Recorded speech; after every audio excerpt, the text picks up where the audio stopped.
Yo, what is going on, guys? Clutch again, back with another video.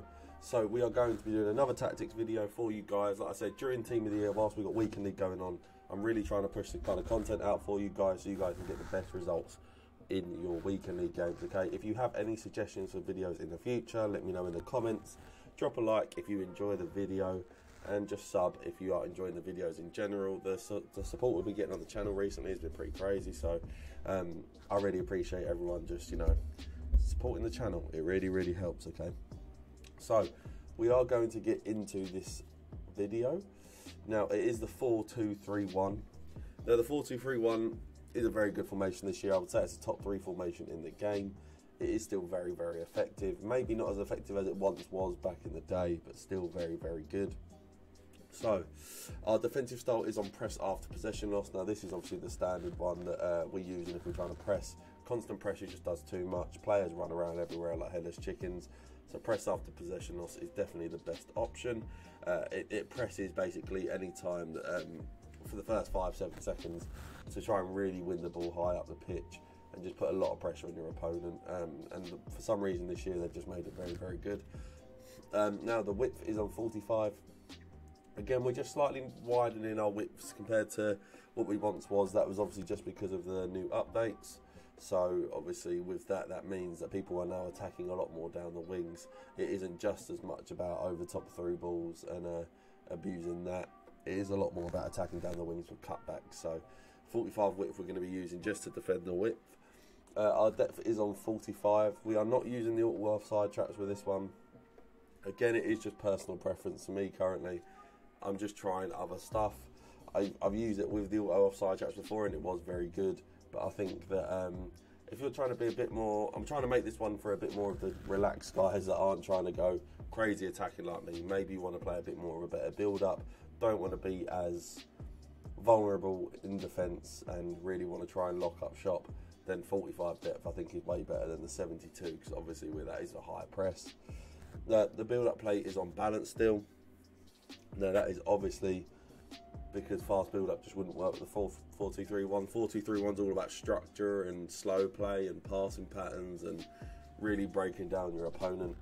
And I think fast build-up is basically a rushed way of attacking and just really flying at people. So I think that would go about as badly as it could really with this formation. Our chance creation is on direct passing.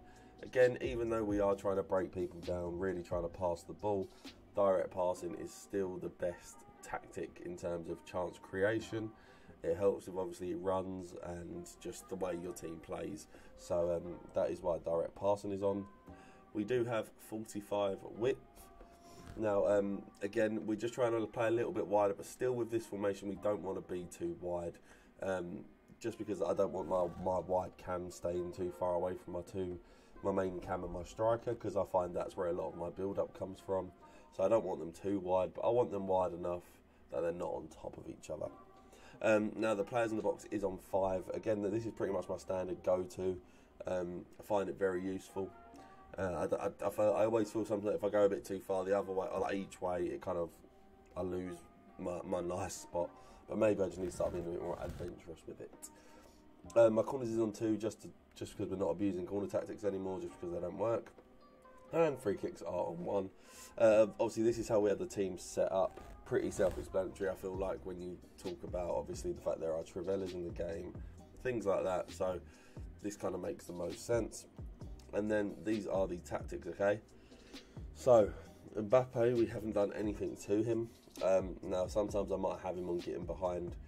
It really just depends maybe who I'm playing against.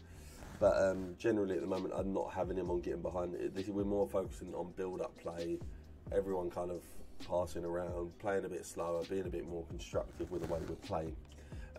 My cam is on stay forward and get into the box for cross. Now, I find if you do not have your cam on stay forward, like your central cam, they end up almost sitting where the CDMs do. I find it quite weird. So yeah, I've got him on stay forward just to make sure he stays up with Mbappe. And then I've got him on getting to the box for cross. Sorry. Now I've got the 2 wide cams, both of them. I do just have them on getting to the box for cross.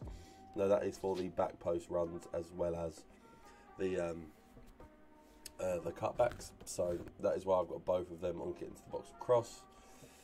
Then I do have both of my CDMs on stay back while attacking. Now that is obviously due to the fact of trying to protect our defence. I'm not trying to do anything too crazy. Just like I said, just trying to protect the defence, progress the ball, pass the ball around, do nothing too risky. And then the two centre-backs are on stay back while attacking, and the two full-backs on stay back while attacking as well. Obviously that is just to make sure they stay back and don't bomb on too far forward, and to protect that defence to make sure we don't concede too many easy goals.